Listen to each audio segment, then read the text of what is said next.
All right, so we're going to cover Chapter 6 today. And in Chapter 6, we're going to be looking at, first we're going to start off with the income statement, and then we're going to get into the accounts receivable. So that, first, and if this should come up in a second, I tend to mess this thing up. Okay, very good.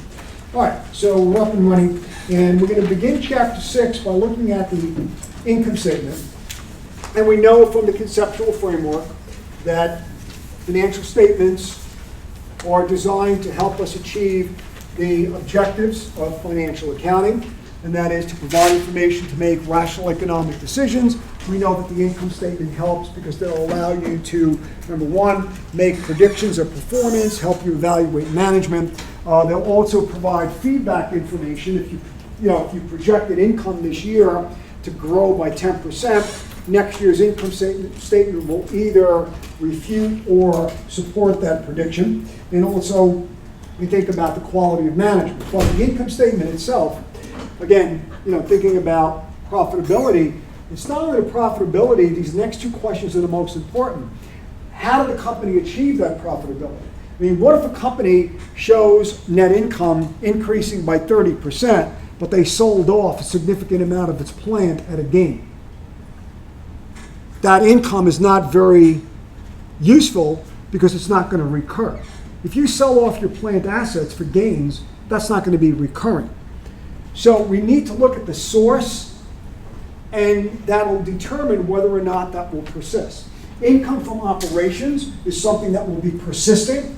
Income from selling off plant assets is not going to be a recurring source of income. So just like we had balance sheet classifications, the current, non-current classifications helped us understand liquidity and solvency. The income statement classifications will help us evaluate the source and the reliability and the regularity of that income. So that when we look at the income statement, this paradigm or this format that you see is extremely important. We break up net income into two categories. We've got continuing operations and we've got discontinued ops, which we'll spend just a few minutes on here and a lot more time in intermediate. So when you look at the income statement, going from the bottom up, starting with net income, and I'm just going to leave this here because, again, I'm going to take that graphic off in a minute.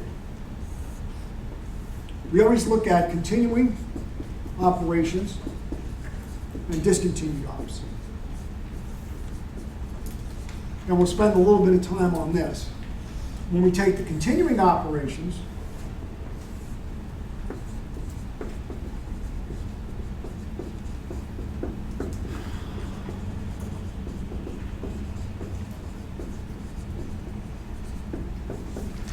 and I'll fill in these blanks in a minute.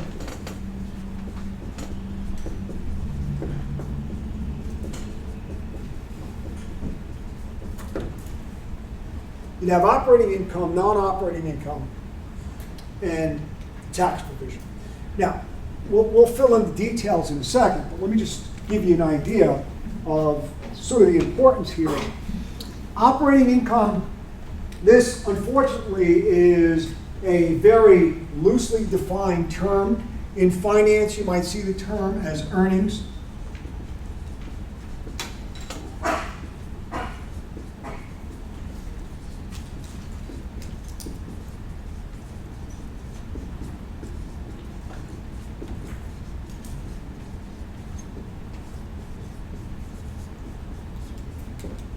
Or EBIT. So operating income is sometimes called earnings before interest and taxes. That's not necessarily always going to be a pure definition. When you get into non-operating income, this might include interest income, interest expense,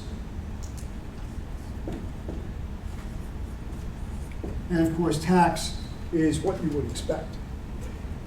A discontinued operation is going to be a part of your business that is no longer going to be continued. What's an example, a current example of discontinued operations that occurred in your lifetime. Did anyone ever buy or ever know someone that owned a Oldsmobile or a Plymouth vehicle?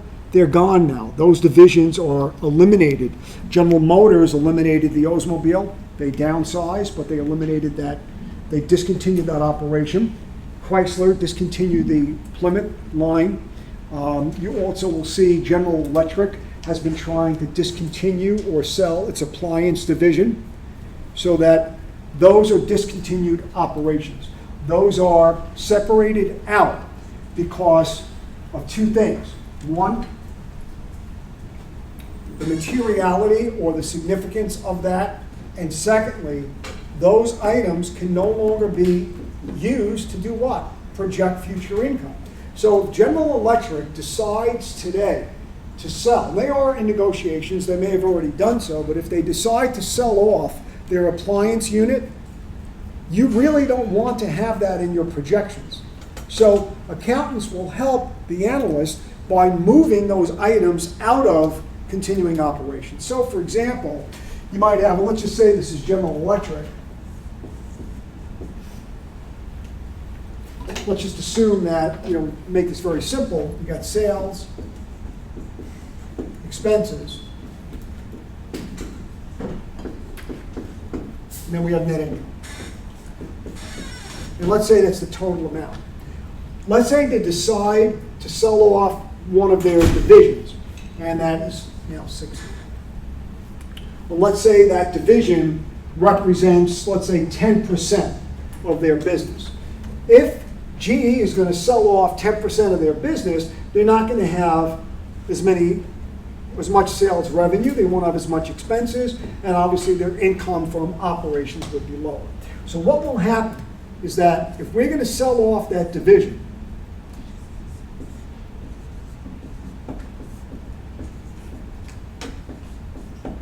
this now becomes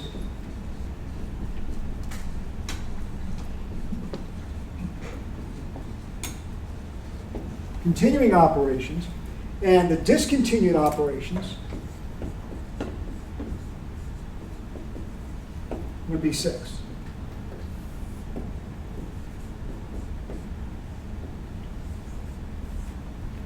So their net income would be the same, but we would strip out. So for example, the discontinued op, which you might see in a footnote,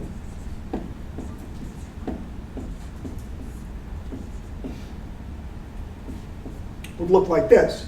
The discontinued operation consisted of $10 of your sales, $4 of your expenses, and $6 of your net income. So if I'm making a projection, what number do I want to use? Do I want to use the 100 or the 90? I want to use the 90 to project sales as a recurring source of income. So what you see on the income statement now would look like this. And the discontinued operations would be, and this might be in a footnote, the discontinued operations will be broken out from the continuing operations. And again, the purpose is to allow the reader to understand the recurring sources of income. What is going to be expected going forward? So we pull out those discontinued ops. Is this discontinued operations on the income statement a one-time event occurrence on there, or can it occur more than once? No, discontinued operation can take a long time. So for example, that's a real good question. If General Electric signs a contract today to sell off their division, or not even signs a contract, if they commit, so the chairman of the company makes a statement today that we are selling, we are going to discontinue our appliance division. Once that happens, you move it down below the line, continuing operations. It could take 3 to 4 years to get approval, and every year, while you're going to sell it, it shows on the income statement as a separate line item. So it doesn't have to be a completed sale. It could just be the company commits to sell. And that happens quite often. So if you make a commitment to sell off part of your business, the readers have to know that in making their projections, they can't rely on that as a source of income.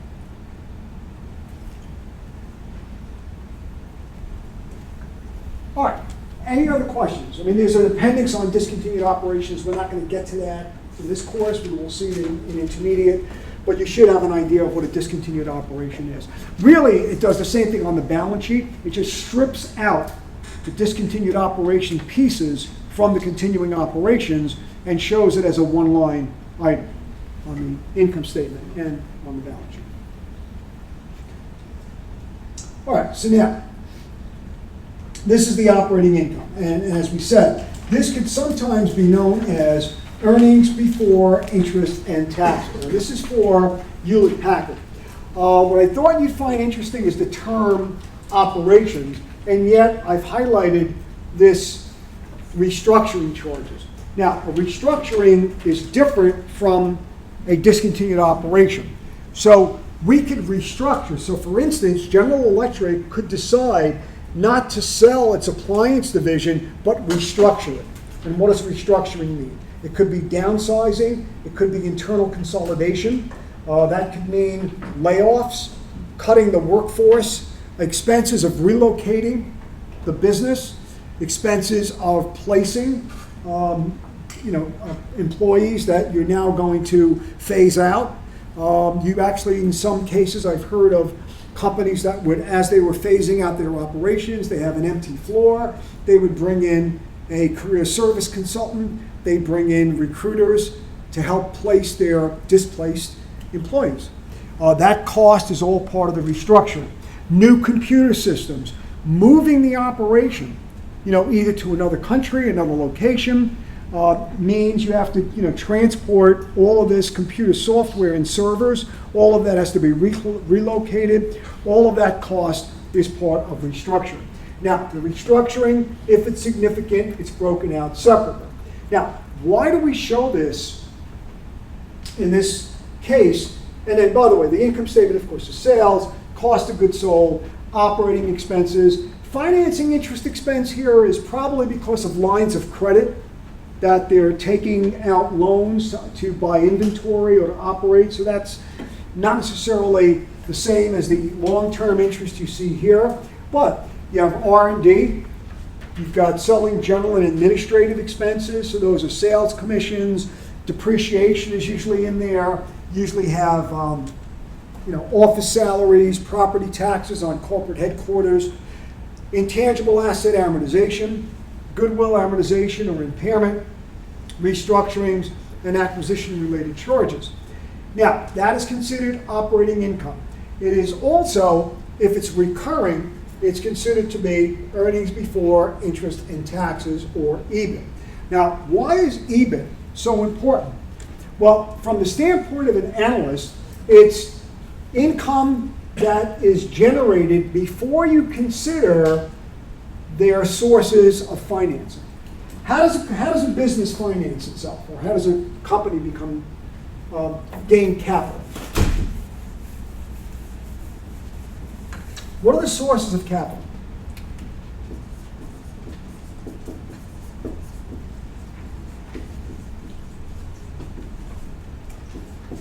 Or financing?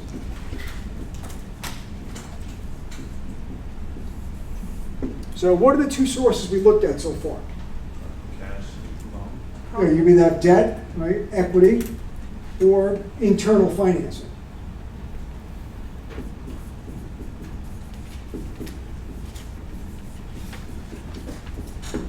So what EBIT, if we're going to call this EBIT,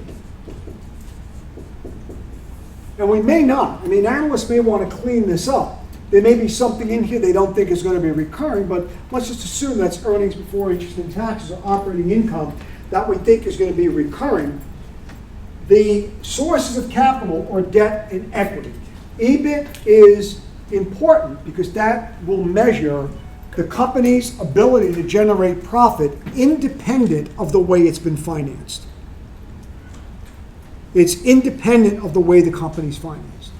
So this will enable you to compare your company that may have no debt in its capital structure to my company which has debt in its capital structure. The example I always give is everyone going to college, goes to a career service center, everybody gets the same job. everyone starts at the same salary. We can compare. However, some people took out student loans, others didn't. So the actual cost of education could be different. If I want to compare your bottom line, then I'm going to bring in your interest on your student loans. But if I just want to see how the students are doing in terms of placement in my university, I'm just going to look at the starting salaries. That's like EBIT. It's a clean number. It is devoid of any financing decisions that the company makes. So it's important, and this is the first and most, I think, critical issue. It's income from your business regardless of the way the company's been financed. That's what makes it, and it makes it comparable to other companies. It's also, of course, what we think of as your core business. Okay, so if we think about EBIT, it's really income from the core business.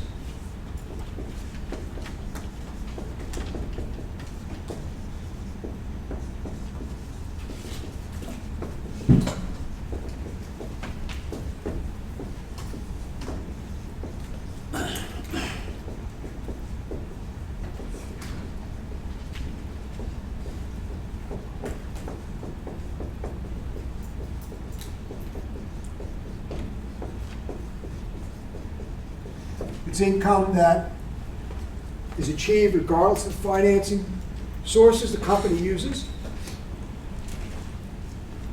And actually, another thing to think about is it's income available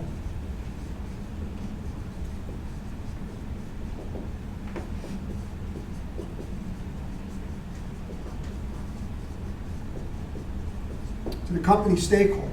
Debt,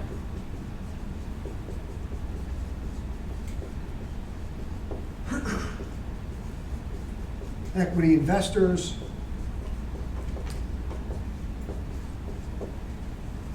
and the government.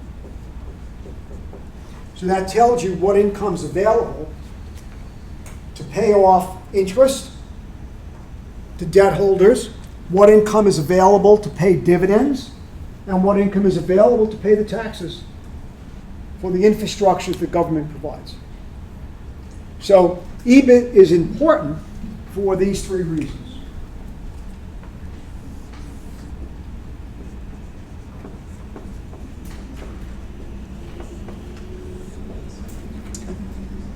And that's why we break it out separately.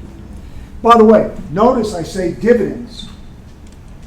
Dividends are not expenses, but there's still a cost of financing. Dividends are still a cost of financing, but they're not expenses on the income statement. The only expenses you have is going to be your interest and taxes. So that's why we separate out operating income. So again, it's the primary or the core operations of the business, and it's separated from the non-operating, which would be here. Those are your non-operating items.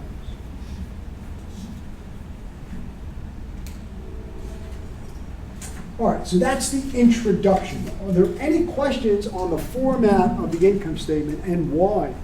Why do we have the current format like this?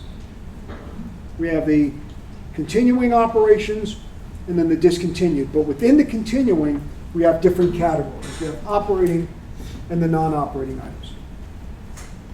Any questions there before we get into the first, module or first learning objective? And we'll spend a lot more time with this as we move along.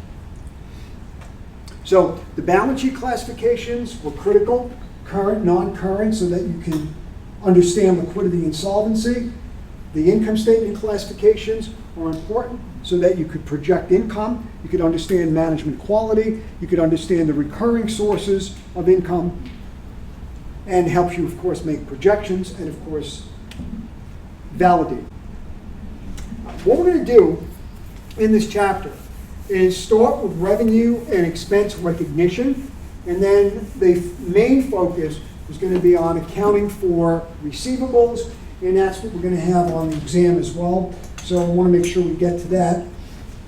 So first, let's do revenue recognition. I'm just going to tell you that there's a new revenue recognition standard that will be out in 2018. It's in the appendix. We may just look at it briefly. I mean, for the most part, it's not going to change a lot of what we do, but it will have significant impact on some companies. But currently, when we look at revenue recognition, we have two conditions.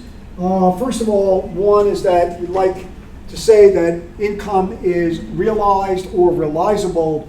Realized means that it's either in cash or a promise to pay cash. We know that revenue is an inflow of assets or a reduction of liabilities, and income must be earned.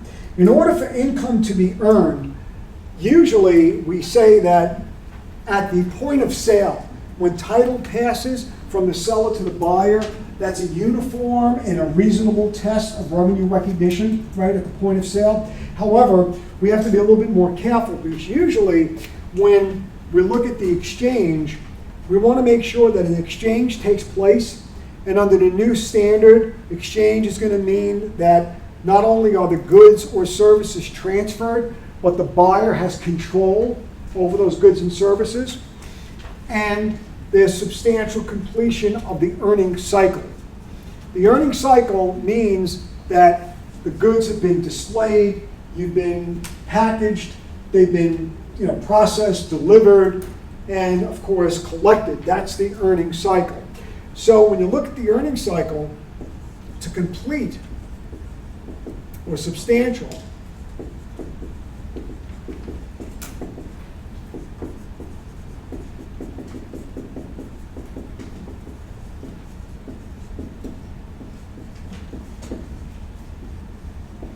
okay, so we need an exchange.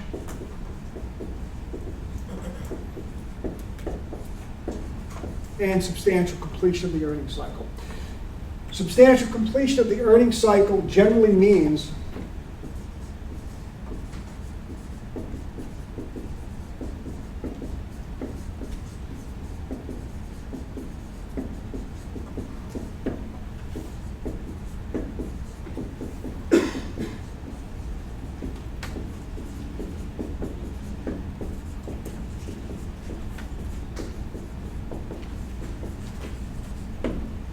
that there's no material uncertainty as to future cost and collection.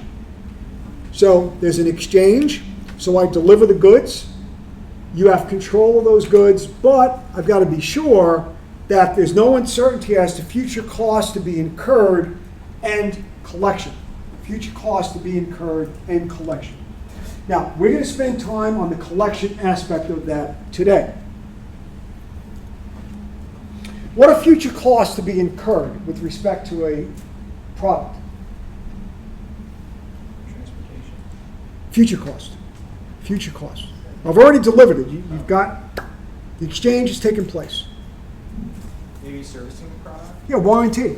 Yeah, servicing, warranty, system upgrades, like on software, so that when you buy an iPad or an iPhone, you've got the product that's delivered.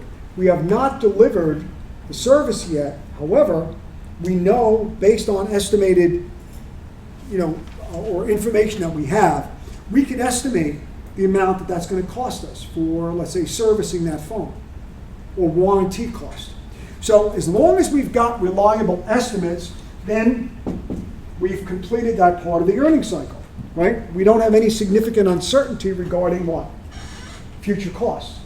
What about collection? That's what we're going to talk about today. And I know some of you started the assignment already. Had some questions on it this morning. Can we estimate the bad debt? Well, yeah, based on past experience, we have reliable estimates of how much we're going to collect. So as long as we can estimate warranties,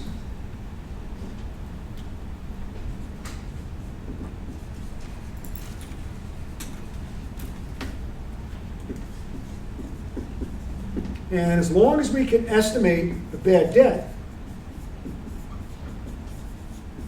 we can recognize revenue. And we're going to see that a little bit later in the chapter. So basically, to recognize revenue, of course, it has to be realized or realizable, but we need to have an exchange and substantial completion of the earnings cycle. And that will change a little bit with the new standard, but again, we usually have good estimates of warranties, we have good estimates of our collection or our bad debt expense. Now, the problem with revenue recognition, and the SEC has stated this, is, do we accelerate revenues sometimes? Do we defer revenues? The timing of revenue can manipulate income. So, management, and we talked about this, we've got income increasing, income reducing standards. How could you accelerate revenue? Maybe deliver them before the customer needs them. The chapter talks about channel stuffing or trade loading.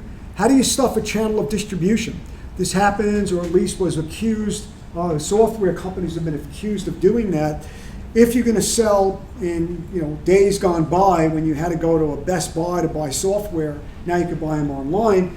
But companies would ask the distributors to take more than they really could sell. Because what happens with a software upgrade? The sales spike, and then what happens? Then they just drop off tremendously. So what you don't want to do is have all that inventory left over. So what companies might do is ask the distributors to take more inventory than they could possibly sell to accelerate revenues. Then, of course, if there were lawsuits, I think Bristol-Myers Squibb is a well-documented lawsuit where they stuffed the channels of distribution and they had companies or distributors take more pharmaceutical products than they could sell with the understanding that they would buy them back. So that they accelerated revenues in one year and at the expense of revenues in the next year. And you could do that to meet earnings targets. Now, if you give incentives to buy more, like discounts, there's nothing wrong with that. But if you have deals where you're going to sell something with the obligation to buy it back, the question is it really a sale? Or did you really borrow money? I mean, we look at it sometimes by saying, I'm going to give you, $15 million of inventory. You give me the cash, but I'll buy it back from you next year. Basically a loan, and the inventory you held was collateral. So there's a lot of structures like that where you can accelerate revenues, again, with the ability to return. Now, returns that are normal returns, not a problem. Because I'm going to sell something that, for example, in a bookstore, right? I'm going to, you're going to order books, right? So right now, you can get copies of used books. Well, we don't know that. So I tell the bookstore, listen, we got 35 students in the class. We're using, XYZ textbook. They go ahead and they buy them. They don't buy as many as they used to because they know you're going to get them online. But years ago, they might buy 20 of them. And you wind up only selling 5 of them. They're going to send back 15. The publishers give them the right to return. Sometimes there's a 10% fee. So that, again, as long as we can estimate the amount of returns, just like estimating warranties, just like estimating bad debt, we can recognize the revenue. However, if the customer has the right to give it back without any conditions, then, of course, it may not be a revenue. It may not be a sale. And, of course, the new revenue rec standards, as I said, we might talk about that if we have a chance. So here's an example of a tricky, if you're auditing, a tricky sale, a consignment. Does anyone know what a consignment is before we even get there? You don't pay the supplier until you sell the item. Well, yeah, you don't pay the seller until you sell the item. Basically, a consignment means that the inventory is delivered, but title doesn't transfer. So legally, there's no exchange. So we can't recognize revenue. What will happen is inventory gets shifted. So for instance, and I'm not 100% sure, but I remember back in, when I was in college working for Sears, at the end of every aisle, we had these end caps, and they do that a lot now in supermarkets, I guess, where they have, certain appliances or extension cords or light bulbs. A lot of those are there on consignment. So that, Acme does not own that inventory. that inventory is still owned by General Electric. That is in General Electric's inventory, although it's located in Acme stores, for example.